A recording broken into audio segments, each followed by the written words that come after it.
Geliyorum.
Okay, class.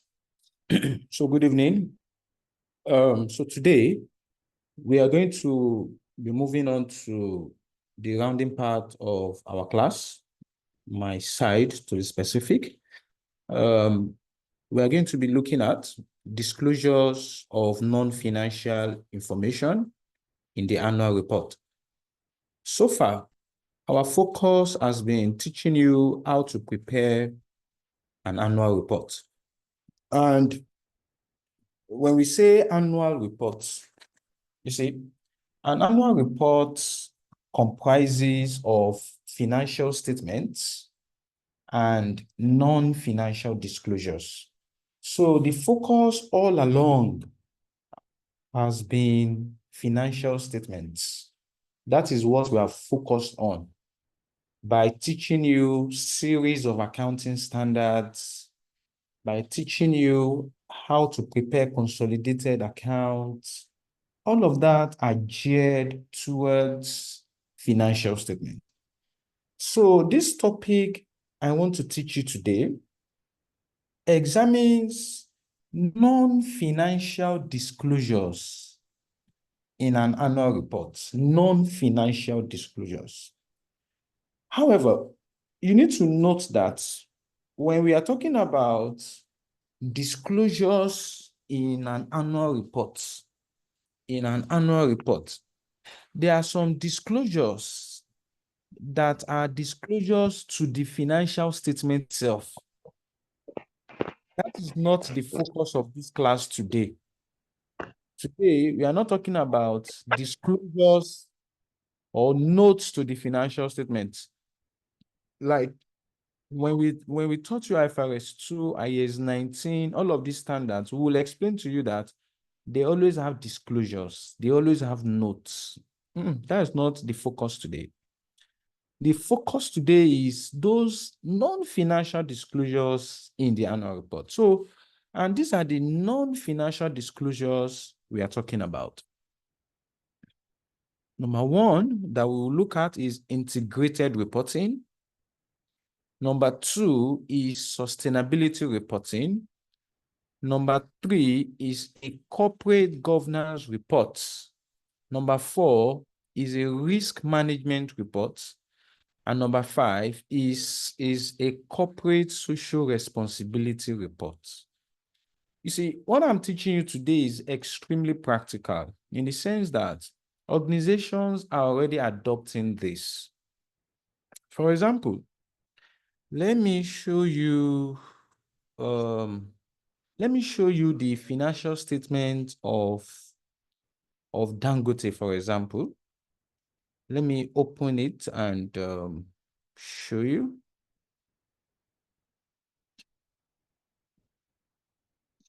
Let me stop sharing this. I'll quickly share that then. I'll go back to it.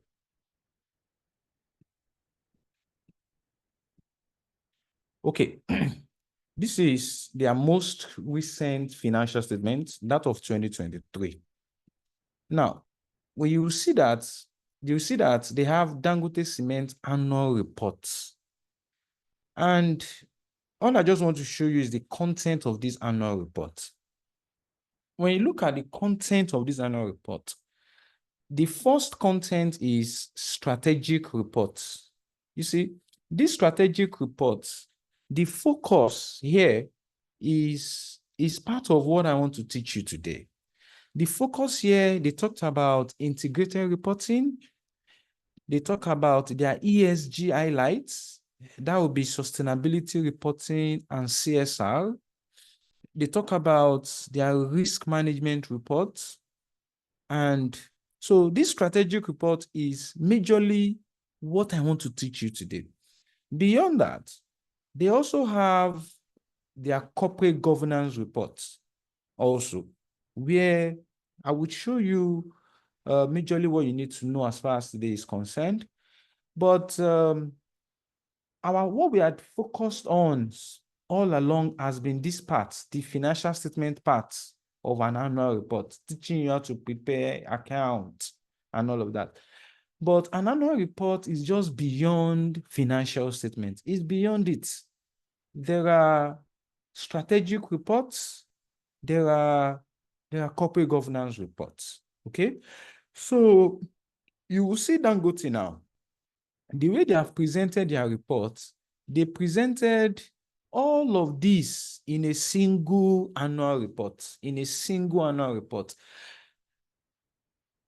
That is not how all entities do, right? Before I go into what I want to teach you, let me show you another financial statement. Let me show you that of MTN, for example. Just hold on. Let me close this one. I'll still make reference to it later. Okay. So let me share this. Let me show you that of MTN. Now, this is MTN annual financial results. So they didn't call it annual reports. It's the same annual financial results, but for 2023 also. But when you look at the content of theirs, they focused only on financial statements in this particular report. You will see they just went to result overview, key financial tables, like the main account. That was what they focused on. And that is because the way MTN presents their annual report is they separated their financial statement from those non-financial disclosures we want to talk about today. So they issue those non-financial disclosure as a separate statement and their financial statement as a separate statement. So it's allowed. So it's either an organization presents all of these components, the financial statements and the non-financial disclosures, like the way Dangote has done. They presented it as a single financial statement. So they have everything there. Sorry, as a single annual report. They have all of it, both the financial statements and the non-financial disclosures in a single annual report. But MTN, they have a separate financial statement. Let me show you their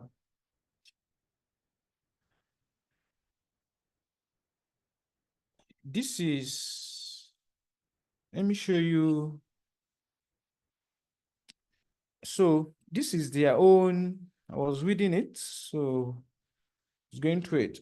Now, they issued this one separately from the annual reports, and they call it sustainability report.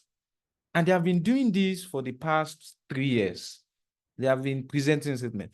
And if you look at this, their sustainability report now, right? You see that one, they talked about their sustainability context. Then they also went to strategy. So in this strategy, when you look at it, it's majorly around their ESG. So ESG now is focused more on sustainability report. They put it in your sustainability report, and they talk about their governance as well. They talked about their risk management, as how do they manage risk and all of that, and other informations here. So it's a lot of pages. It's almost 149 pages, right? And it's loaded. If you care to read it, fine. But for your exams, you don't really have to be going through all of this. But these are things you need to go through even when you qualify, so that you open your minds to that. An annual report is beyond financial statements. There are non-financial disclosures that are extremely important. And today, we are going to examine all of these non-financial reports with particular focus on your exam, because it's 20% of your syllabus, 20% of your syllabus. So let's go back to our notes. Okay. So this is what we want to look at. And I just wanted to show you that these are important parts in real life, and they are also important parts of your exam. So let's start with an integrated report, integrated reporting. So the focus The focus of an integrated reporting is just saying that when they started this a long time ago, it's just saying, you see, using just traditional financial reporting as a sole measure of performance and position of a company is flawed because it's historical in nature. All you are telling us is your historical information, what you have done.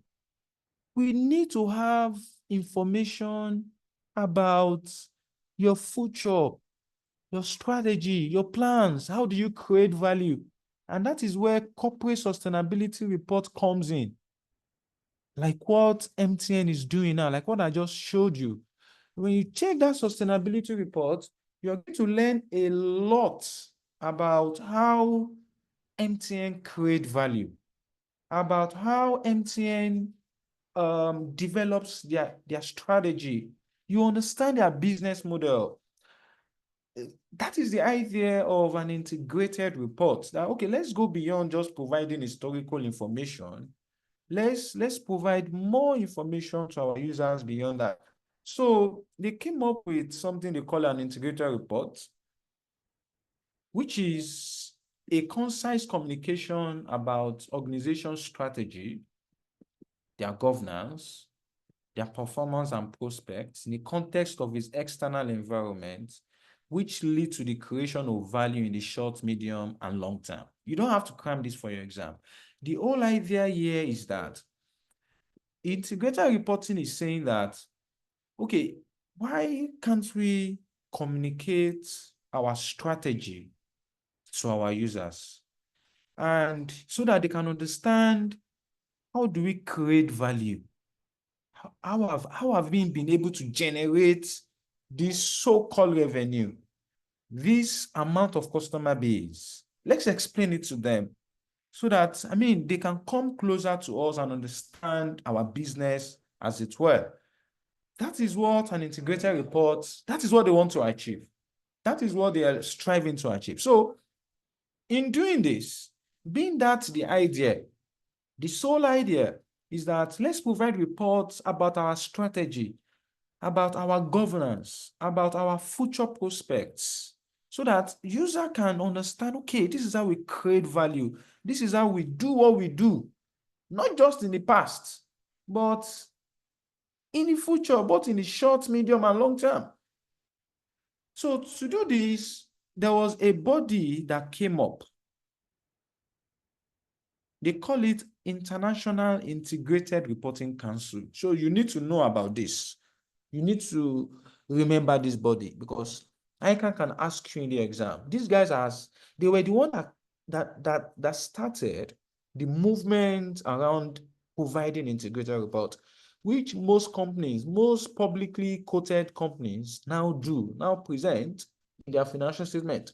So this International Integrated Reporting Council is a global coalition of regulators, investors, and companies and standard setters, the academia, NGOs. So they came together and say, okay, when we want to communicate our performance, our position to users, let it be more about value creation. Let it be more about how we have preserved our value or how has it been eroded. That was what they came up with. That was their vision. And that was how they intend to evolutionize corporate reporting. That is where they want us to be.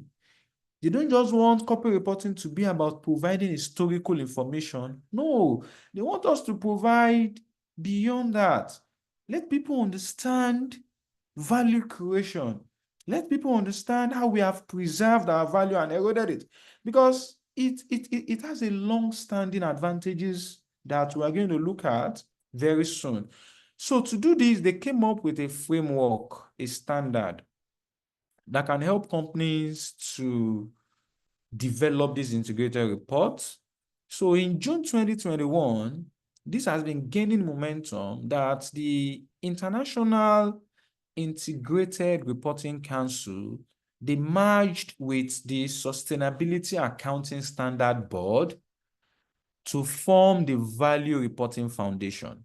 So now, it's not the International Integrated Reporting Council again. The Value Reporting Foundation now has now taken the bath, now taking up the efforts of integrated reporting from the International Integrated Reporting Council, and they are doing it very well. So the Value Reporting Foundation, they are now the one working on integrated reporting framework so that entities would be able to provide information on their value creation, their value preservation, and erosion, so that users can understand beyond historical information.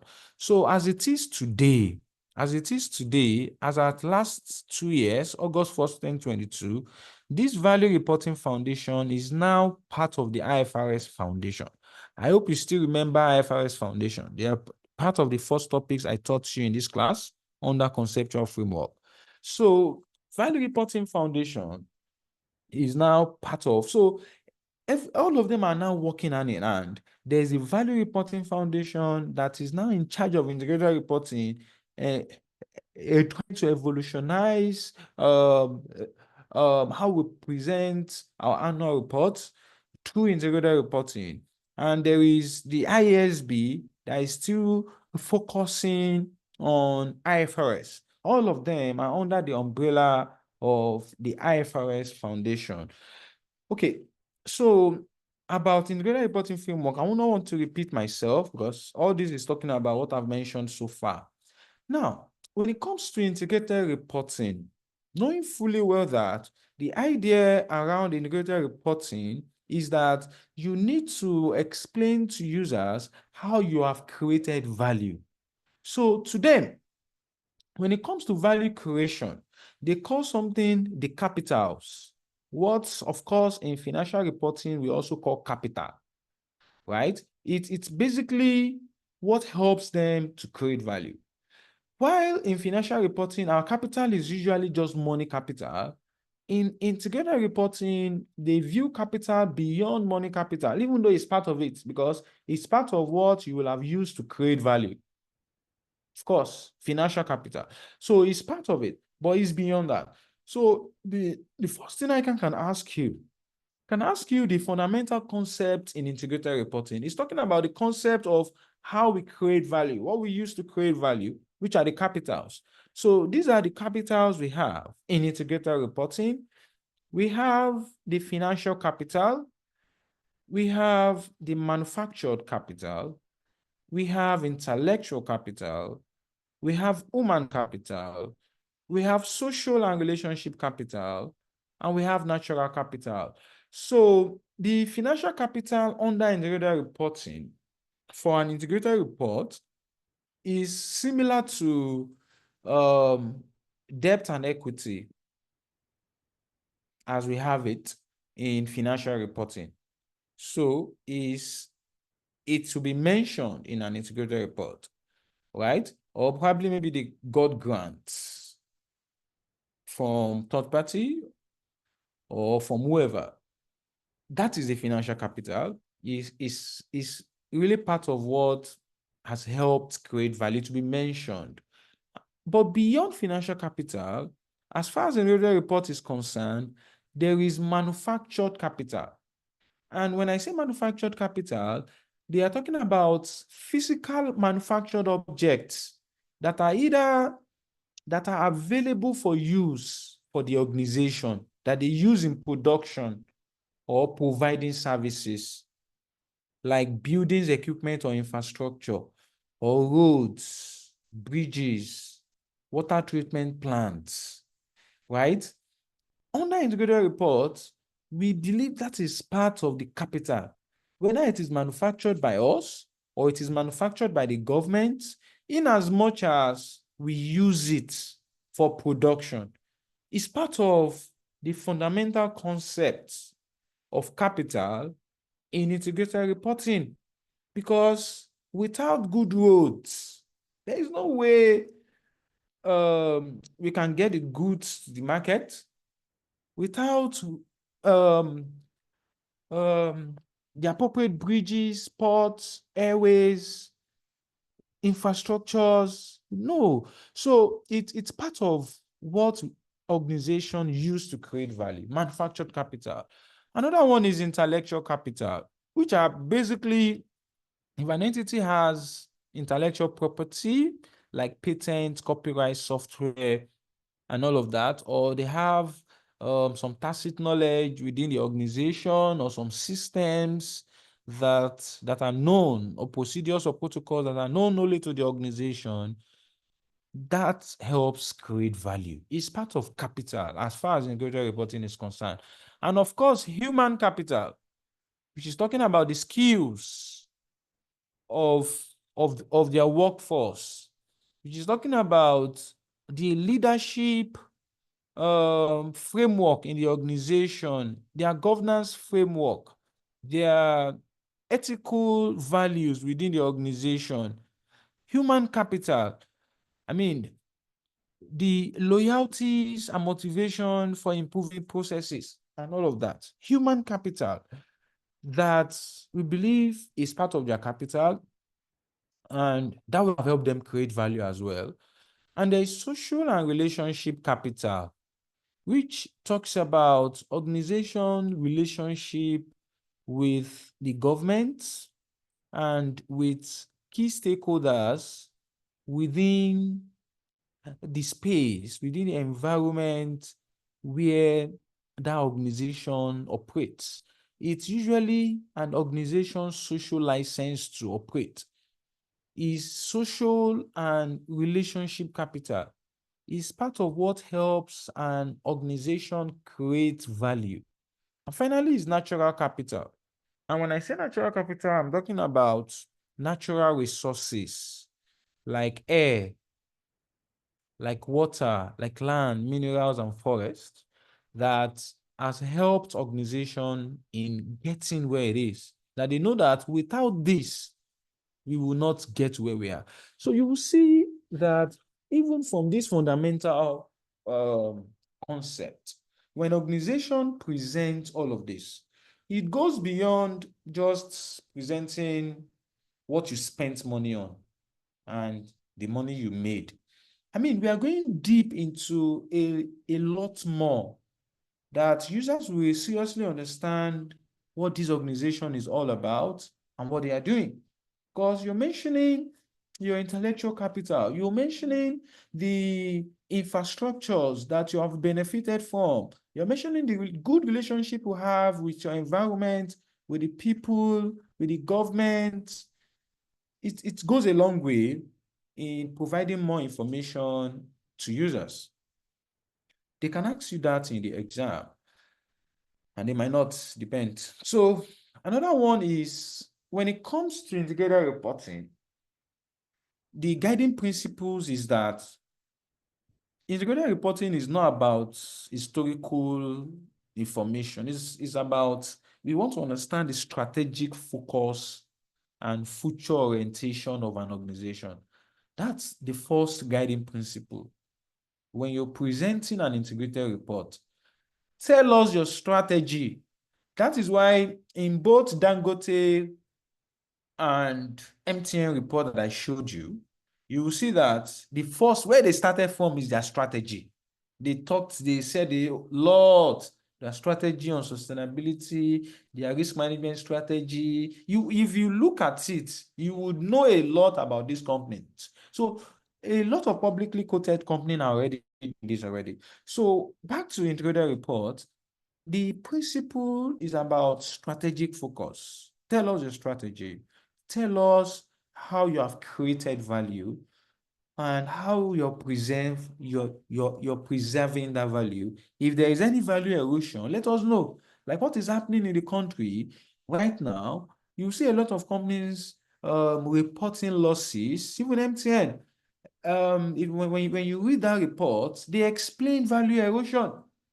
They explained it within the context of Nigeria's external environment, right?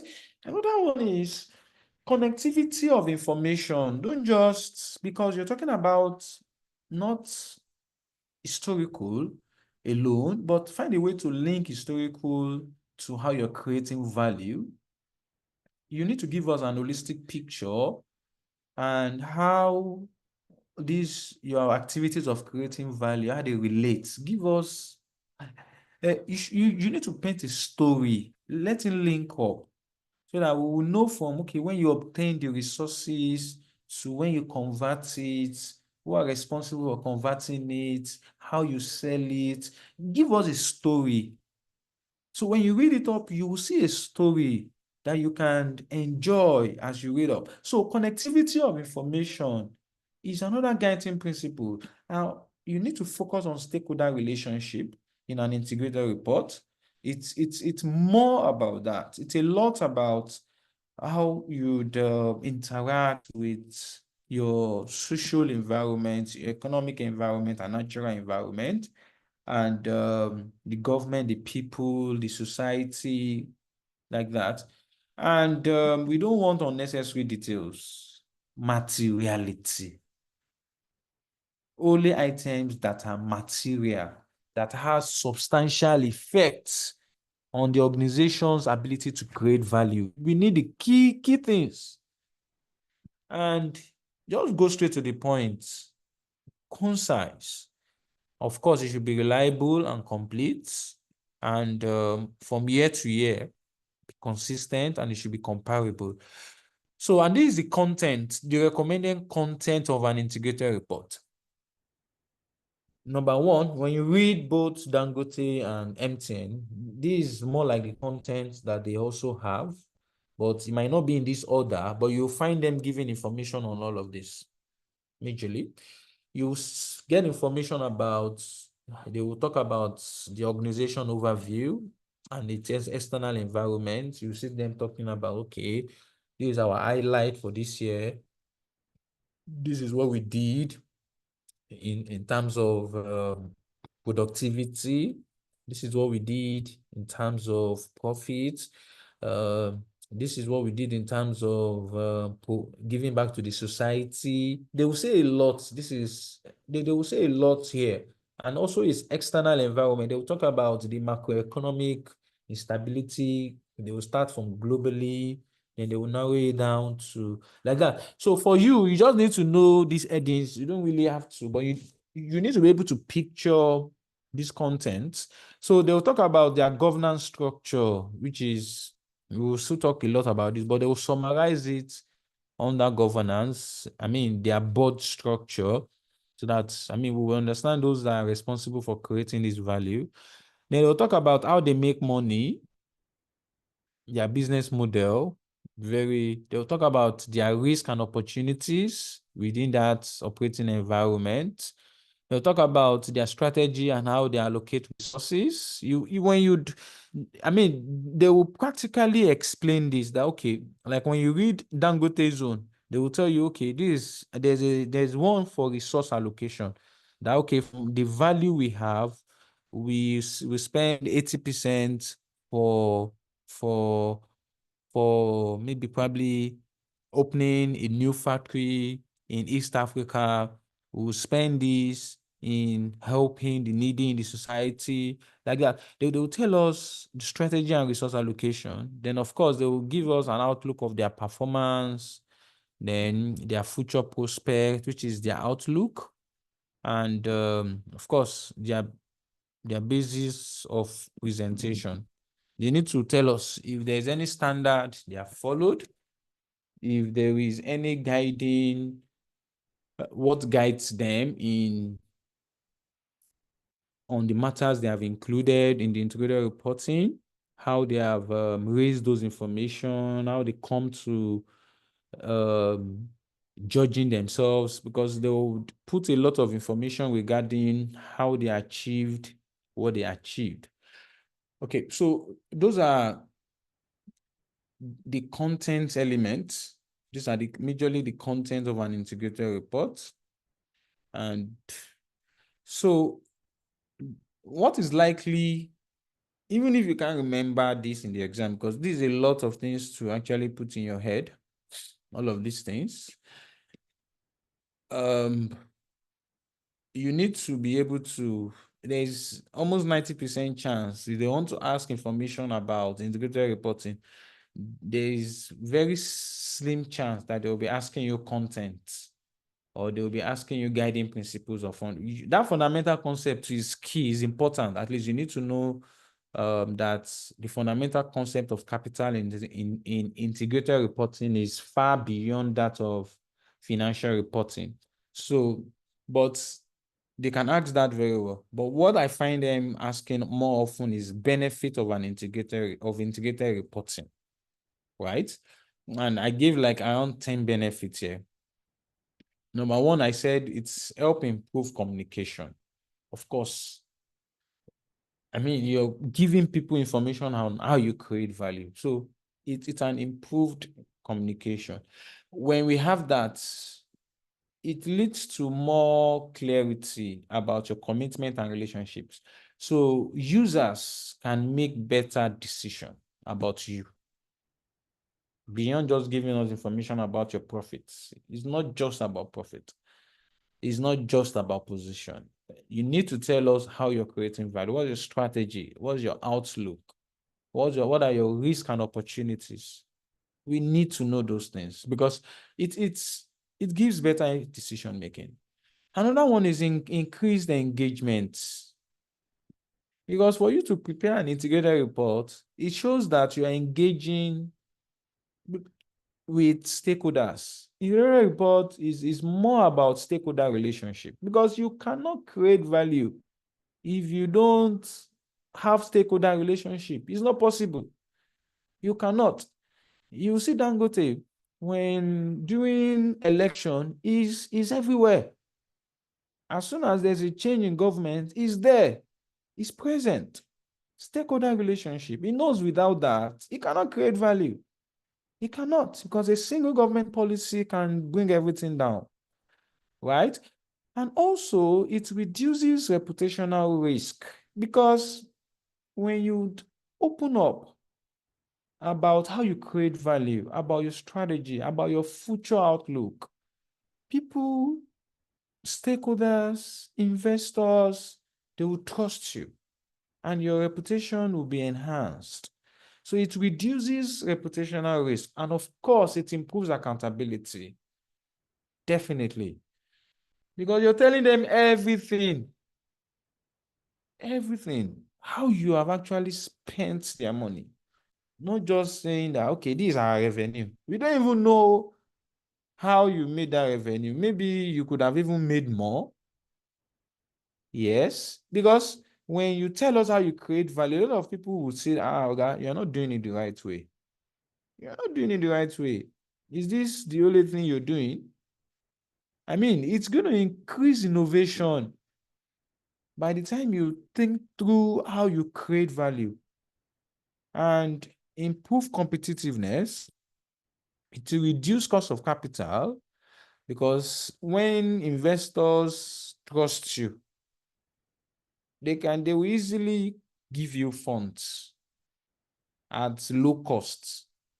So it reduces cost of capital. It will facilitate sustainable development and it improves long-term performance. Ultimately, it will make you do better as an organization. But the major drawbacks for integrated reporting are how do you align stakeholders and senior management behind integrated report? Why only quoted companies are the ones reporting this is probably because they are quoted, and they see that a lot of other companies are doing it. But those that are not quoted, they will not do it. They are not doing these things. All they just present is the financial statement part. They don't do these non-financial disclosures. Nobody does it. So the first and major disadvantage is how do you align stakeholders? How do you convince your senior management that you want to start preparing integrated reports and it's going to cost us 5 million to prepare? But believe me, we will get all these advantages. We will get more money from our investors. Our competitiveness would increase. By thinking about all of these things, our innovation will be enhanced like that. So that is it's a challenge. that a lot of accountants need to overcome. Another one is, how do you then get the sufficient and dedicated resources? Both the money you will need to prepare this report and, of course, the professionals that would prepare it. Another difficulty is addressing concerns about legal liability of directors in relation to future-oriented discussions. Because when you have told us, when you tell us about your future, you don't go to the contrary, even though things might change, but it should not significantly change. Because when you're telling us about your future and you don't align or you change substantially, people can sue you. People can sue you. So another disadvantage or drawbacks for integrated reporting is issues around legal liability of directors relating to future-oriented discussions. Is a major issue that we need to try and overcome. Another one is there are certain regulatory requirements in some countries that are very prescriptive, that they have already told us that, okay, as far as annual report is concerned, this is what we want to find there. So it doesn't give opportunity for having integrated reporting, because except if they then intend to upgrade their regulatory environment or requirement to adopt those frameworks for integrated reporting in the country. Beyond that, it's going to be difficult, because when you're in your country and the country have said that, okay, our regulatory requirement is that this is how you present your financial statement. This is how you present your annual reports. You cannot go against that.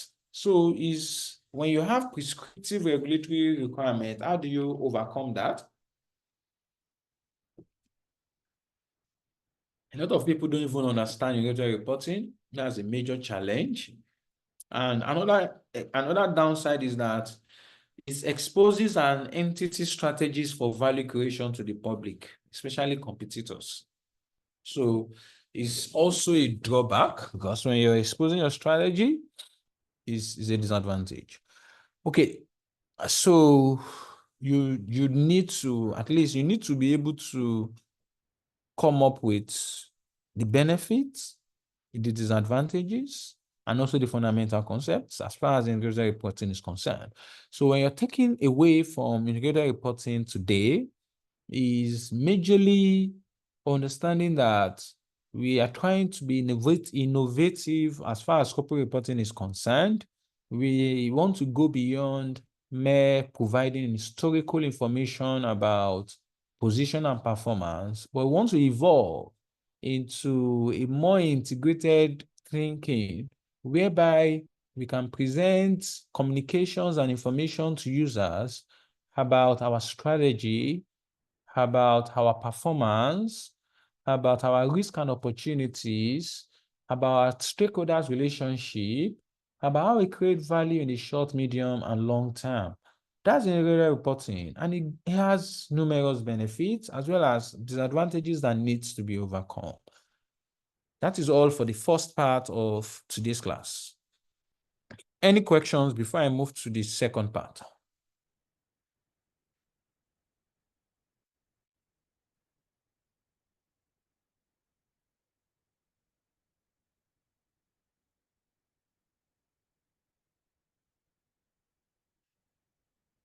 Fine.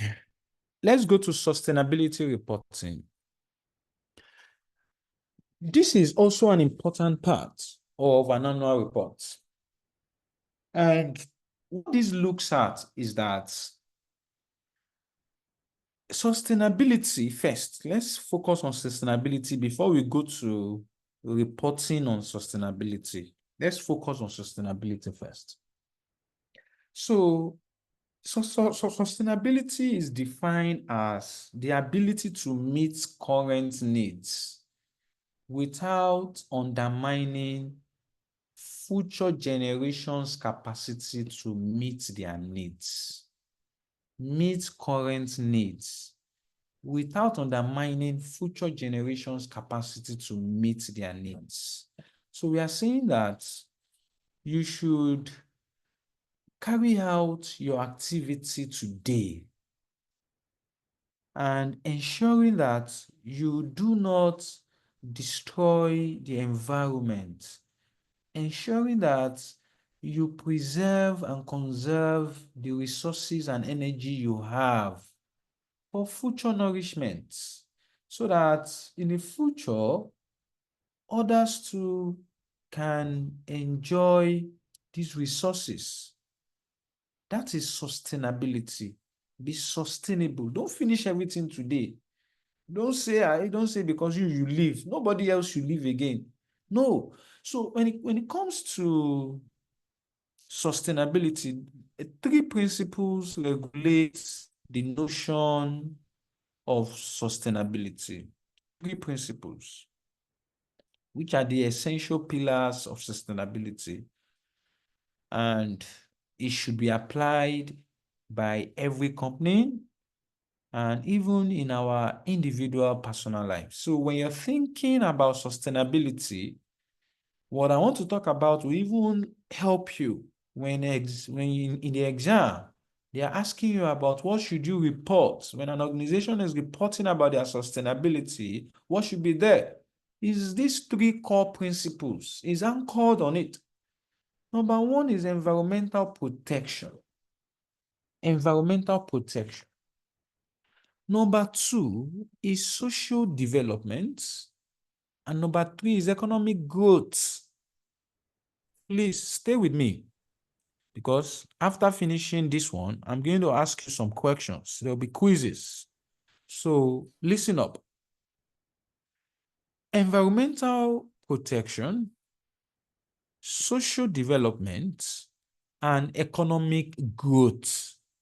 Those three are the core principles that regulate the notion of sustainability. So sustainability is firstly about environmental protection.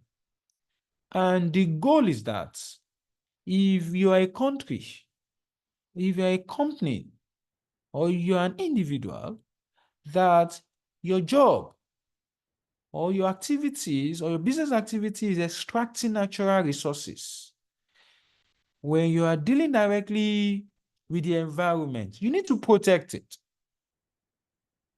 You need to protect it in such a way that when you cut down a tree, you need to ensure you grow another one. When you extract resources from the ground, you need to protect that place in such a way that it can regenerate. In such a way that it will regenerate. Environmental protection. And that's why there's a lot of noises around climate change right now, because during the industrial evolution, you find that when there were ascension of manufacturing organization, they were emitting a lot of gas, or a lot of they had a lot of gaseous emission into the environment that is now affecting the ecosystem and also affecting even the weather. You see, before now, we don't usually have rain around this time. This is almost October, for heaven's sake. Rain should have stopped now. That is when it's powerful now. We have not been sustainable. We have not been protecting the environment. We have opened our environment to adverse exposures, gaseous emission. So our activities has not been environmentally friendly, because again, resources are exhaustible, right?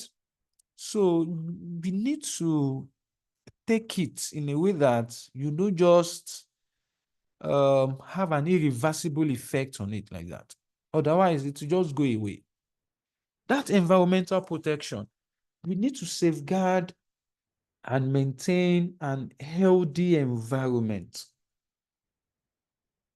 Any resources you extract, you need to find a way to extract it in a way that it can regenerate. Don't because natural resources have their own way of regenerating. But when you extract and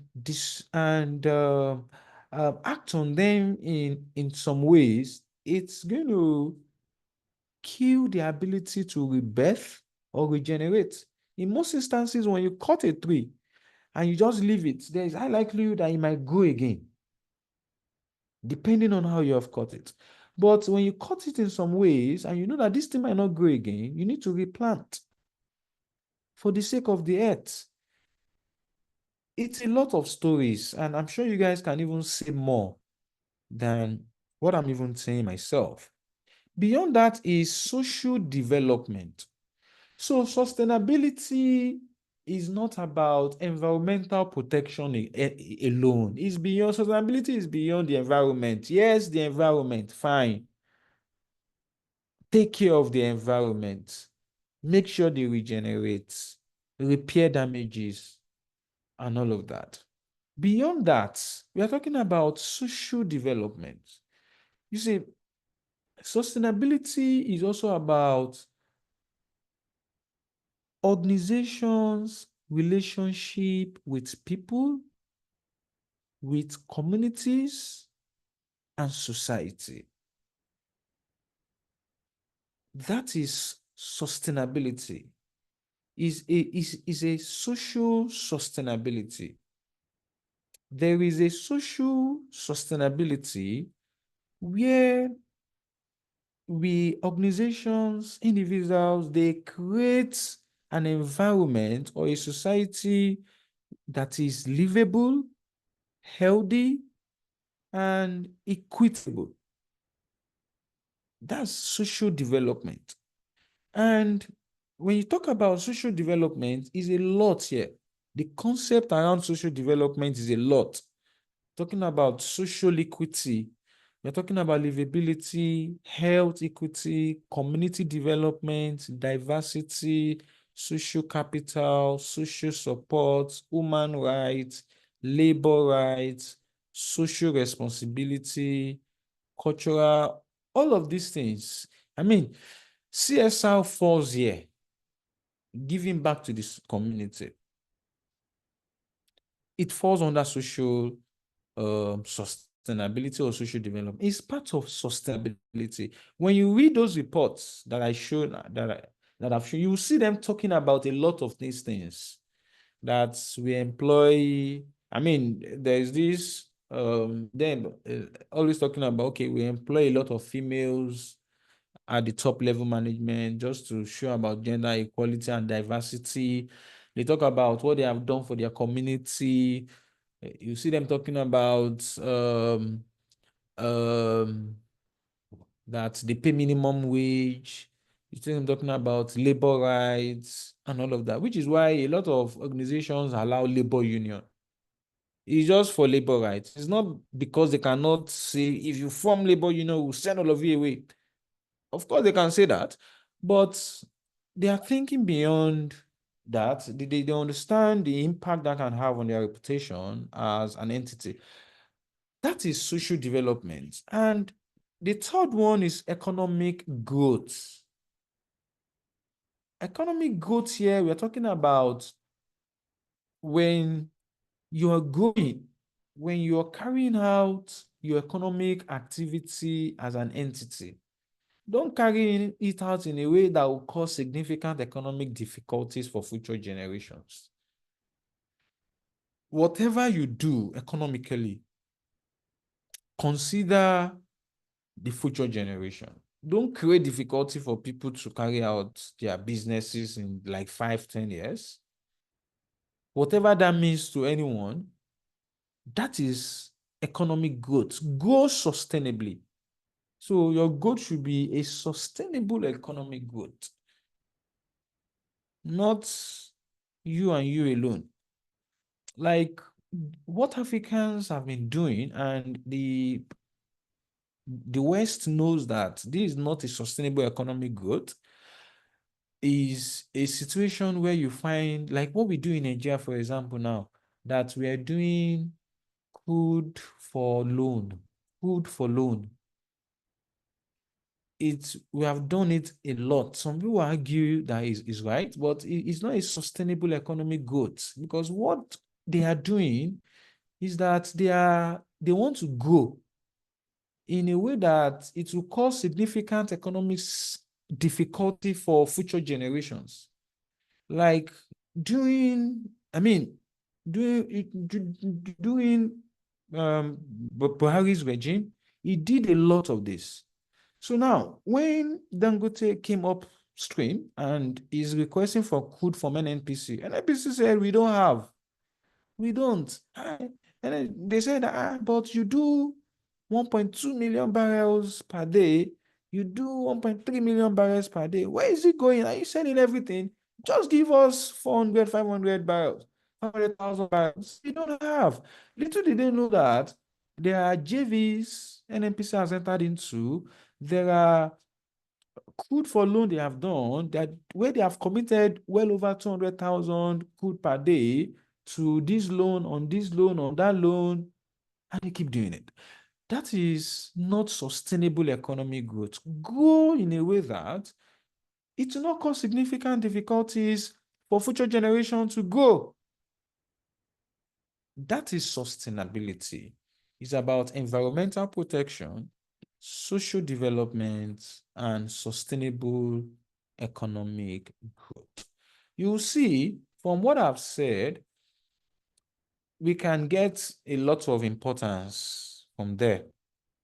Like looking at it from from the United Nations SDG goals, from the 17 SDG goals, 8 of them focuses on sustainability, majorly on social sustainability, like end of poverty and hunger, better standard of education and healthcare, gender equality, sustainable economic growth, and much more.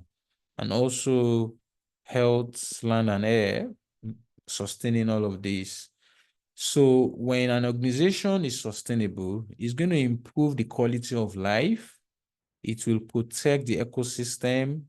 It will preserve resources. And there will be overall reduction in operating costs for everybody in the long run.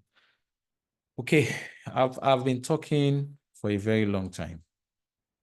So I need you guys to talk too.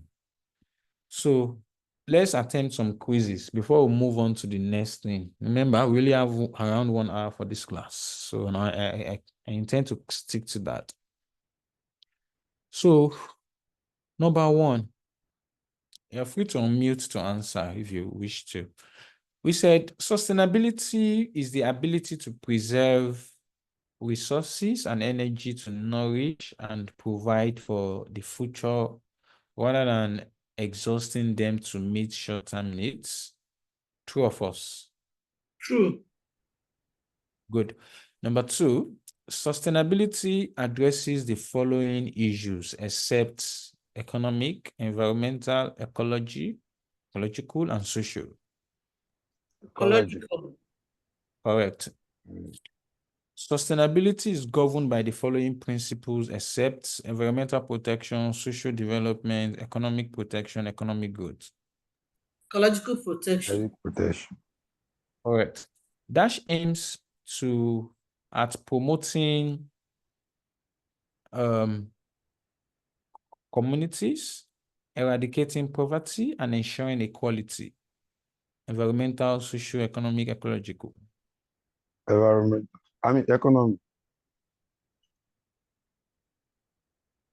Nope. Environmental is about Economic growth. Economic growth.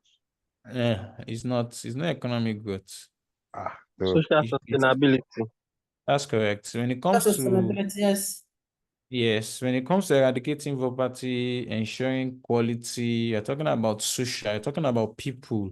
So when you're talking about community, but when you're talking about the environment, when you're talking about natural resources, but when you're talking about community, people, equality, you know that is the social people that they are actually talking about. Okay, fantastic. Okay, now I see that you understand sustainability now. So let's bring it down to organizations. Let's bring it down to organizations. So we need organizations to be sustainable. So we call it corporate sustainability. You see, when you are running a business, organization must run that business in a sustainable manner. Because what that simply means is that you are going to be environmentally focused, you are going to be people focused, and your growth will be around being environmental focused and people focused because you grow sustainable. So it's even good for you as an entity. It has long-term benefit for the organization, huge long-term benefit. So when it comes to deciding to be corporate sustainability, to be sustainable as a corporate organization, is a corporate strategy, is a high-level, top-level decision. That's where they will decide it, right? And when they decide it, it's going to add value to everybody, the customers, employees, because you're going to be having a green strategy, that is aimed at natural environments, people, your economic practices, and all of that. And there was a survey done by McKinsey. It says that 60% of organizations that already included sustainability into their business plans, they said they are doing very well. They said it's contributed to their long-term success. Contributed to their long-term success. So when it comes to organizations being sustainable, and they need a strategy on how they can be sustainable, how they can create strategy. I kind of asked this question before. So how do you become sustainable as an entity? What are the strategy to become a sustainable entity? So this is what they were asking that diet. He says, is either you look internally or you look externally on how you become a sustainable entity. When I say internally, it's about looking at, okay, how do you energy efficiency in terms of the resources you are using right now, in terms of the environment. Are you energy efficient? Instead of using a generator every time, why don't you use a solar system that will not expose the environment to unnecessary gaseous emission? I mean, in terms of your waste and toxicity, you need to limit product waste and toxicity. There are a lot of products out there that are not good to be within the environment, that if there is a small downpour or rainfall, there will be flood everywhere because of that product. You see the government, Lagos State government, for example, now, they're always coming out that they want to ban all these disposable plastics. There was a time they said they want to ban all these nylon powder. Do you know why they are doing that? Because these waste, they are causing serious waste. People are not recycling it. It's a problem. So organizations have to look internally and look at how to limit product waste and also how to design their products in an innovative way. Designing innovative products is extremely important as an organization to become sustainable. And you see, all of this you can do by educating your employees, reduce waste, and also increase energy efficiency. Almost the same thing. The second one is looking externally. And this strategy focuses on engaging external stakeholders on an organization to achieve sustainability. Your customers, your suppliers, your community, non-governmental groups. They are all stakeholders that you can engage and explain to them, right? That, okay, we want to be sustainable. We are going to be introducing innovative concepts and products.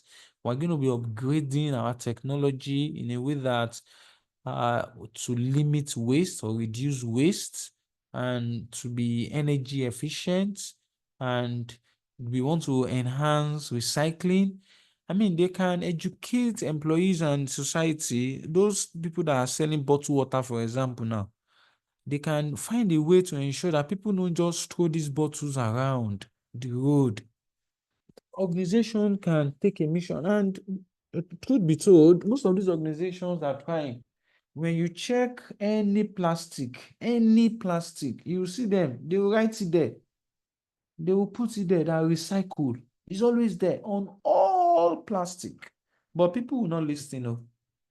They will just finish pure water, bang, on the road. Finish bottled water on the road. You are just messing up the environment. That is not nice. So organization can do a lot in achieving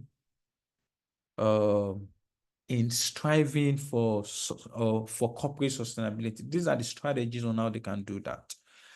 Okay, so I won't really talk so much about this because it's reiterating what I've mentioned so far. So how do you measure corporate sustainability? So you measure it through your environmental impacts, your economic impact, and your social impact. So this is talking about, okay, when you have a strategy now, so you need to be able to measure, see your environmental performance, compliance, impact on climate change, impact on biodiversity and land use, raw material sourcing, emission, energy efficiency. So when you read those financial statements, maybe after your exams, I'm not asking you to go and sit down and start reading 140 something pages of it. You see that this is what they are all talking about. So when you talk about what's the content of an environmental report, you see that is about, you're talking about your environmental performance, how can you grade yourself in terms of being sustainable and taking care of the environment, environmental compliance. You see them talking about this, impact on climate change. So I can ask content of environmental reports. So all of these will really help you.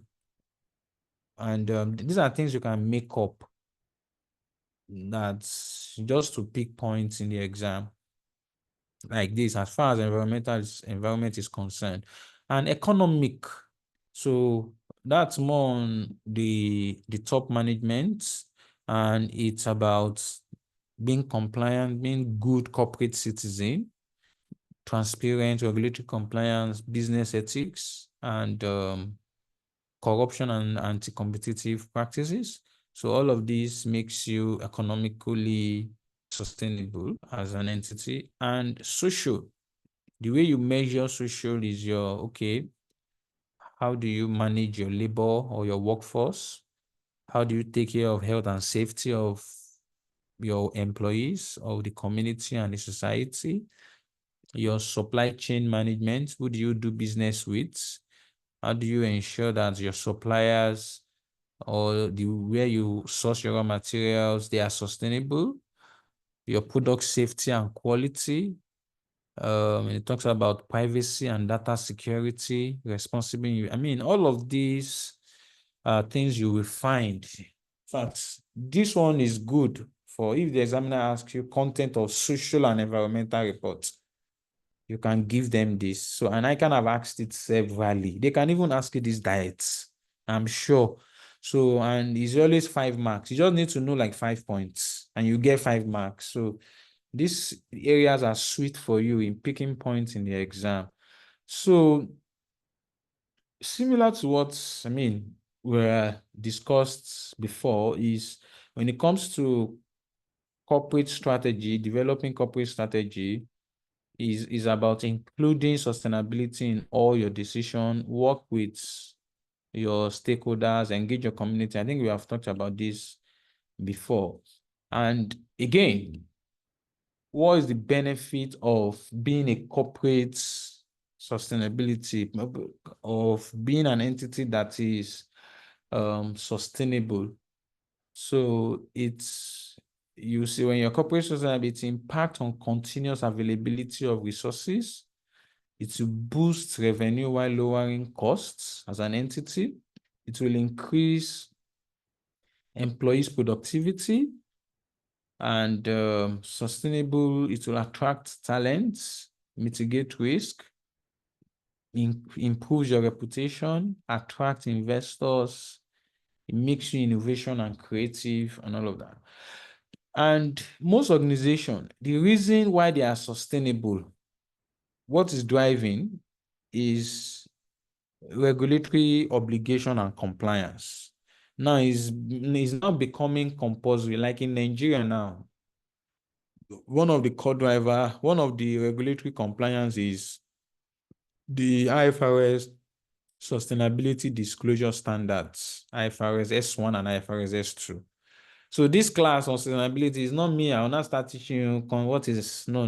We have not gotten to, ICANN will not ask you about IFRS S1. If anybody is telling you that ICANN will ask you S1 and S2, it's very doubtful. ICANN will not do that. Organizations, even now, are still finding a way to comply with all of that. So what you find ICANN asking you is understanding the fact that why are organizations wanting to be sustainable? Why is it important? Why is it important? The benefits, what is driving them, which are the regulatory obligations and compliance. Most of them want to contribute to sustainable development, risk management. They want support from stakeholders like investors and all of that, like their community and the governments. I mean, when they see that they are sustainable, of course, they will trust them, they will support them, not only with boosting their revenue, but also with capital. The ones that have money, they want to invest in such a company that is preserving the environment as well as operational efficiency. You see, before IFRS S1 and S2, there has been a lot of regulation when it comes to sustainability. The SEC has sustainability disclosure requirements. Nigerian Stock Exchange has. Even FRC has. Is a lot out there. But now, I mean, we're trying to narrow all of it down to a more readable form for us. Okay, so that is it for corporate sustainability. That is it for corporate sustainability. Okay, let's see if you were following. So number one, sustainability requires a company to look internally and externally to understand their what and what.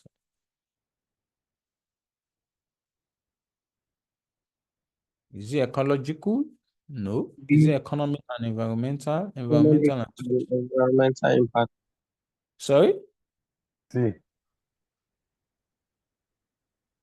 Which one? Environmental and environmental and social impact. impact. Environmental and social impacts. Why not B? Economic. Mm. Okay, I agree with you. What's the second one? Companies can address sustainability internally by doing what? Educating employees. Mm. So all of that. All of All that. of them. So companies adopt sustainability practices in their business only because of pressure of their stakeholders. No, it's beyond False. pressure from stakeholders alone. It's about regulatory compliance. It's about availability of capital. It's about stakeholder support here. So it's beyond, it's false. So it's actually false. It's not just because of stakeholders' pressure alone. So the following are steps to build corporate strategy in a company, except include sustainability in all decision, work with suppliers, engage your community. All of the above. All of the above. Okay. So I have mentioned the main thing that you need to understand, and I believe you understood the core of sustainability and corporate sustainability. So I will leave these other ones for you to look at it when it comes to sustainability reporting. So it's about reporting about your economic, environment, and social. That is all this one is talking about. And it talks about the importance and advantages. When you look at it, you see that it's actually, I gave you a lot of importance of sustainability reporting. And that's the reason why I gave you a lot. You just need to know 5 out of it, because ICANN is always attracting 5 marks to it. You just need to know 5. So this sustainability reporting process, this one is just here.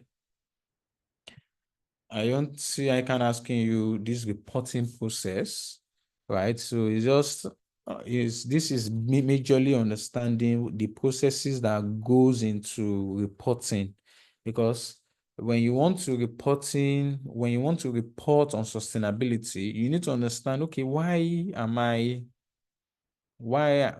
do I want to be corporate sustainable?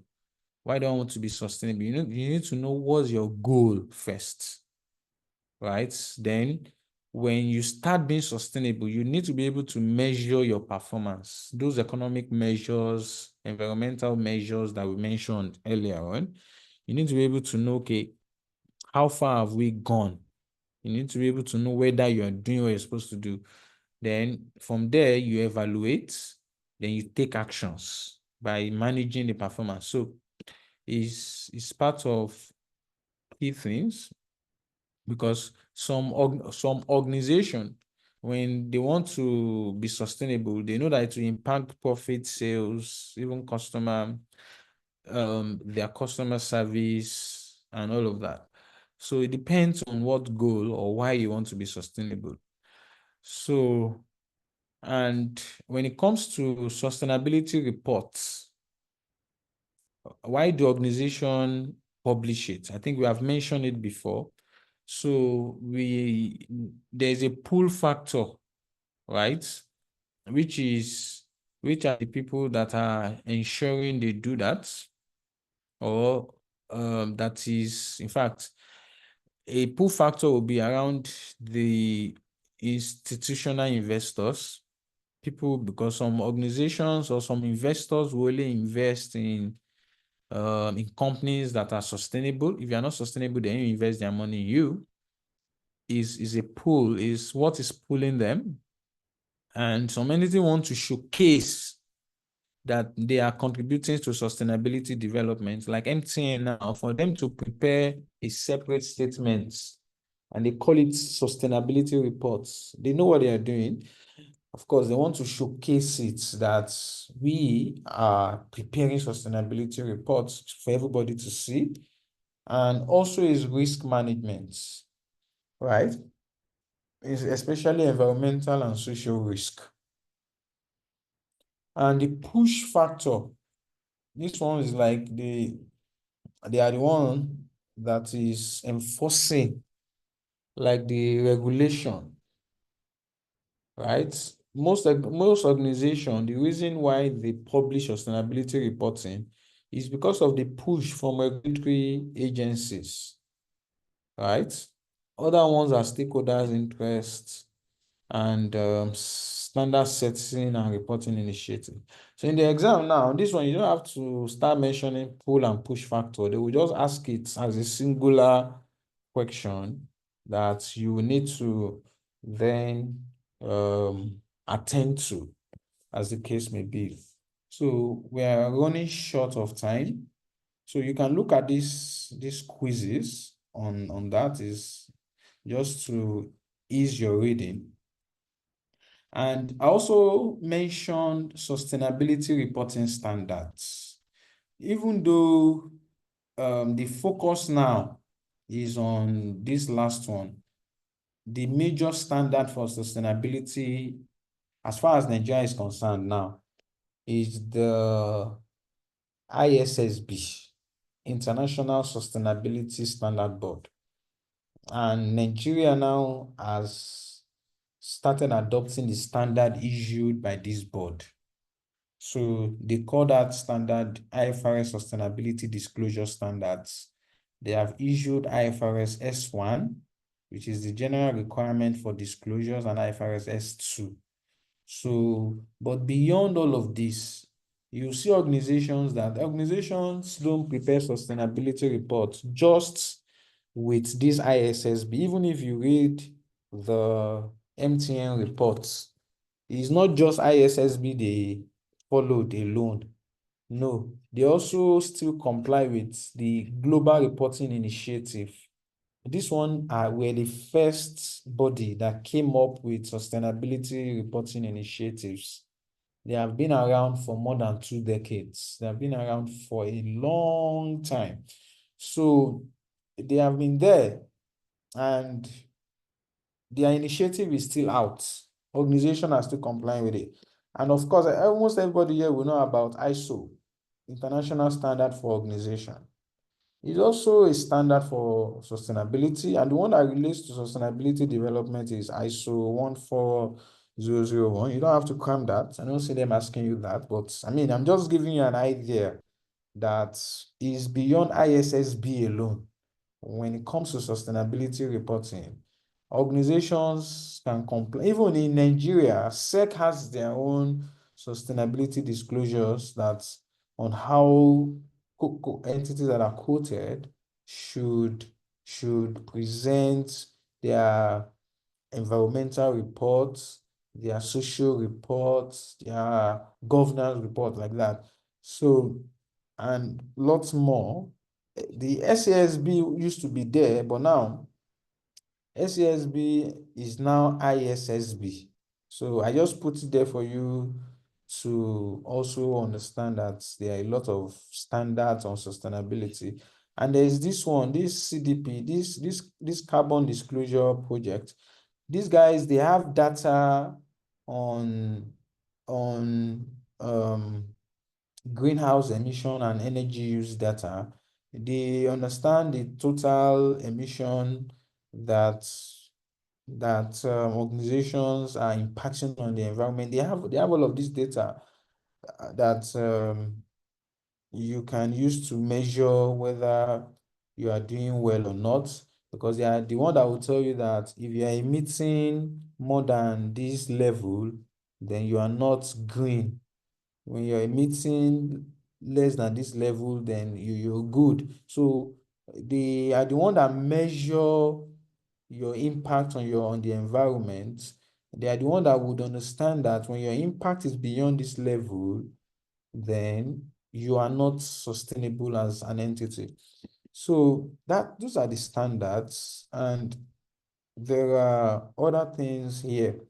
Another one I need you to focus really on is there are a lot of bottlenecks when it comes to organization preparing sustainability reports. And the first challenges is they need to be somebody that is responsible for sustainability data. Is it the accountant, or you need to have somebody? You see MTN and Dangote, they have a sustainability officer. They have somebody responsible. So, and another challenge is there is no clear definition of KPI. You need to know, when we say you are sustainable, when you need to know the environmental measures you want to use to measure yourself. You need to know your KPIs. You need to know, okay, what impact do I want to have on my community? What do I want to do? And another bottleneck is organization believe that, okay, will require a different reporting system, and that will be so much work for us. And how do you even source accurate, sustainable data within the organization? Sustainability data, all of these things we say we are doing, who is keeping track of them? How do we get all this information on the impact we have on the environment as a corporate entity. So of course, how do you then overcome these bottlenecks? So by getting senior executive commitments, clearly defined KPIs, standardized processes and system, implement internal control and documentation. Pay attention to this because these are areas where they could ask you questions in the exam. Internal bottlenecks, why organization not sustainable, and how can they overcome all these limitations. Then finally, I distinguished between financial report and sustainability reports, which I've already explained to you before. You already know that financial report is all about historical information about performance and position. Sustainable reports is about reporting your environment, reporting your impact on society, and how are you operating sustainably, which is sustainable economic development. So they are very different. They are not the same at all. And that is it for sustainability reports. Yeah, I know that was going to take a lot of our time. The other ones I have are just 2 to go. So those ones are very fast. And the very first is corporate governance reports. So the only thing I can ask you here is the content of corporate governance reports. That's what they will ask you. And you need to know like 5, and it's very easy. So because SEC requires that all publicly quoted companies, so this is a compulsory requirement, they must have a corporate governance report. It's compulsory for all publicly quoted companies. And they include things like, okay, what's the composition of the board of directors? Who is the chairman? Who is the CEO? Who are the executive directors? Who are the non-exec? All of that. The roles and responsibility of those board members. How do we make board appointments? How do we evaluate the board and the committees? And how do we conduct election? What are the composition of our board committees? What are the roles and responsibility of these board committees? The number of meetings of the board and committees during the year, and a lot more. So you need to know at least 5 for your UC. I have a lot here that you can actually look at. Another one is another non-financial disclosure is risk management reports. Risk management report. So for this one, we are looking at first, SEC requires that every organization that is publicly quoted must provide a risk management report to. And it requires that the board of every company must have a risk management committee. The board of every company. And every company must include risk management as part of their accounting policies. And every company must explain the material effect of unmitigated risk on corporate profitability. And they must also tell us what are the strategies for preventing risk. They have asked this before for 5 marks. Can't remember, yeah? 5 marks, that diet. So there's no reason why they can't ask it again. Which the corporate risk management framework by SEC. Also, they have asked component of effective risk reporting or risk management framework. You must have a risk agenda. Why are you why do you have risk management strategies, your risk agenda? You need to understand why. Your risk assessments, you need to explain, okay, how do you identify a risk as an organization? And when you identify those risks, how do you respond to them? How do you manage them? How do you reduce them? And you must communicate, and there must be somebody in charge of risk. A good company would have a risk officer. So 1, 2, 3, 4, 5. You need to know this in case they ask you component of an effective risk reporting. So all the explanations are here, and I kind of asked it before. I have those past questions here for you to also look at. So CSR.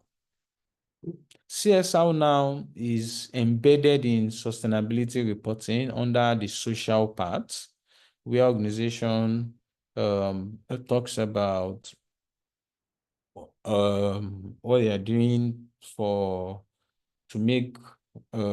contribute to equality, what they are doing to improve their community, how you are giving back.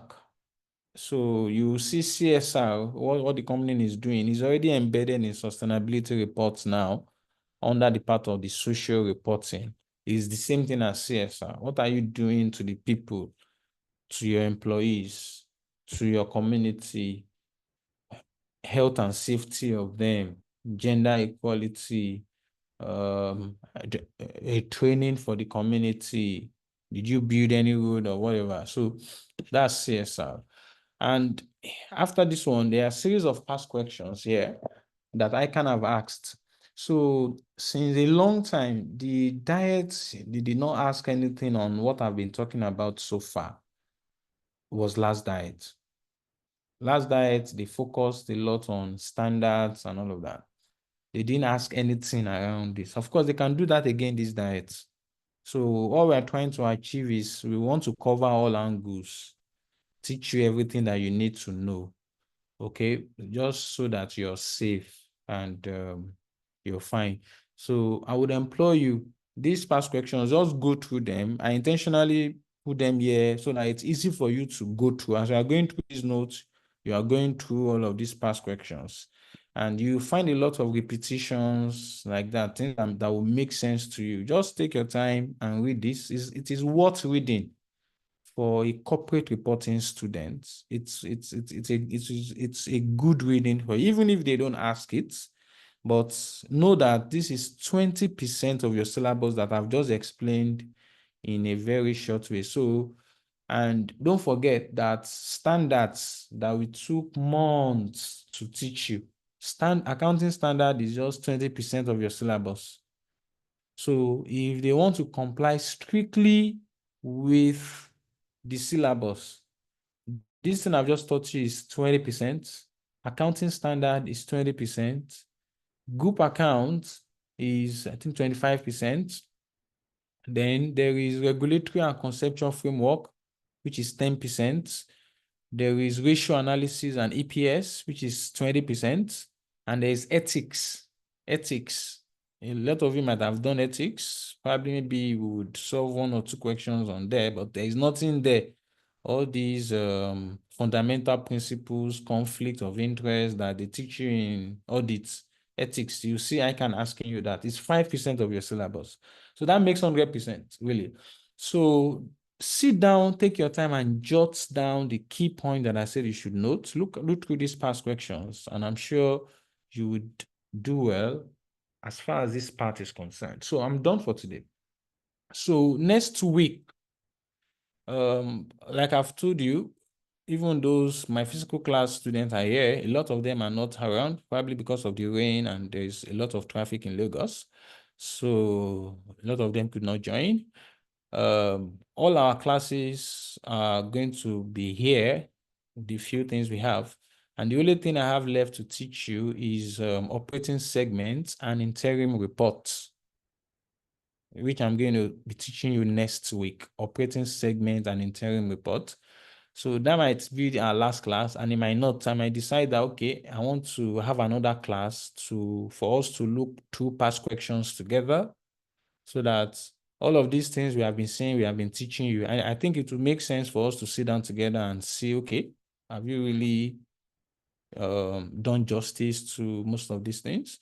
So, but let's wait for next week first so that we know we are fully rounded up all issues. Okay, so thank you very much for your time. So you can go and have your sleeps now. Thank you, sir. You're welcome.